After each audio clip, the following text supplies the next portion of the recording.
Nikko Jenkins, a name that sends chills through Omaha, Nebraska, is responsible for one of the most brutal and disturbing killing sprees in recent memory.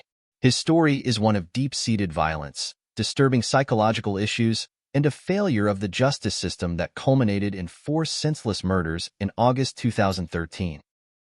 Jenkins' life of crime began long before the deadly rampage. Born into a family notorious for criminal activity, he had a history of violence dating back to his teenage years.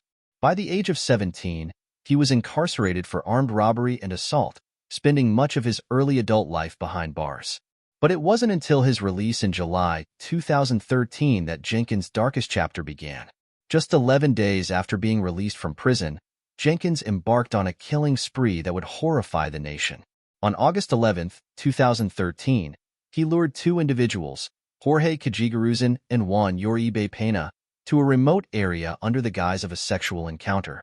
Once there, Jenkins shot both men in the head, execution style, leaving their bodies in a field. This was just the beginning. On August 19th, Jenkins claimed his next victim. Curtis Bradford, a former prison acquaintance, was shot in the back of the head. What made this murder even more chilling was that Bradford had posed for a photo with Jenkins just hours before his death, unaware of the danger he was in. The final victim was Andrea Kruger, a mother of 3. On August 21st, Jenkins carjacked her as she was heading home from work. He pulled her out of her vehicle, shot her 4 times, and left her body in the middle of a road. Her SUV was later found abandoned and set on fire. Jenkins was arrested on August 30th, 2013, just days after his final murder. During his interrogation, he shocked investigators by admitting to all 4 murders, claiming he had committed them as part of a ritualistic sacrifice to the Egyptian serpent god, Apophis. I was not there. Only thing I was hearsay, not hearsay, but to say, like, okay, my religion of Kathoni Asumpel, that's the underworld. He was like on the mummy, the black book. So this was them, my little cousins, the one that were in the house with me. That when I got to serve the search warrant. Right. This was their ritual of sacrifice. I got Nikko Jenkins. Do you not realize that? I got Nikko Jenkins. I got you. What do you mean you got me? I got your DNA at the murder scene. I got your DNA in the car. Sir. I got the weapon. I got Nikko Jenkins. I don't need to make... I don't care about it. Please subscribe to our channel and make comments about what you think of our videos.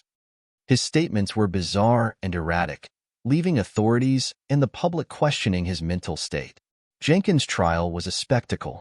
Despite repeated warnings from his legal counsel, he insisted on representing himself, frequently launching into rambling diatribes about ancient gods and conspiracies.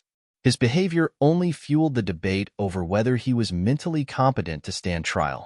Psychological evaluations revealed that Jenkins had been diagnosed with antisocial personality disorder, borderline personality disorder, and schizophrenia. Despite these diagnoses, the court ruled that Jenkins was competent to face trial. His violent behavior in court, from carving the word Satan into his face to attempting suicide multiple times, only highlighted the chaos surrounding his case. In 2014, Jenkins was convicted of all 4 murders. During the sentencing phase, the court faced a difficult decision. While his defense argued that his mental illness should spare him the death penalty, prosecutors pointed to the heinousness of his crimes and his complete lack of remorse. The court ultimately sided with the prosecution. On May 30th, 2017, Jenkins was sentenced to death for his crimes. He was also given 450 years in prison for related charges, ensuring that even if the death sentence were ever overturned, he would never walk free again. His case stands as a stark reminder of the complexities of mental illness in the criminal justice system and the devastating consequences of unchecked violence. To this day, Nikko Jenkins remains on death row, a symbol of one of the most brutal and senseless killing sprees in Nebraska's history. Please subscribe to our channel and make comments about what you think of our videos.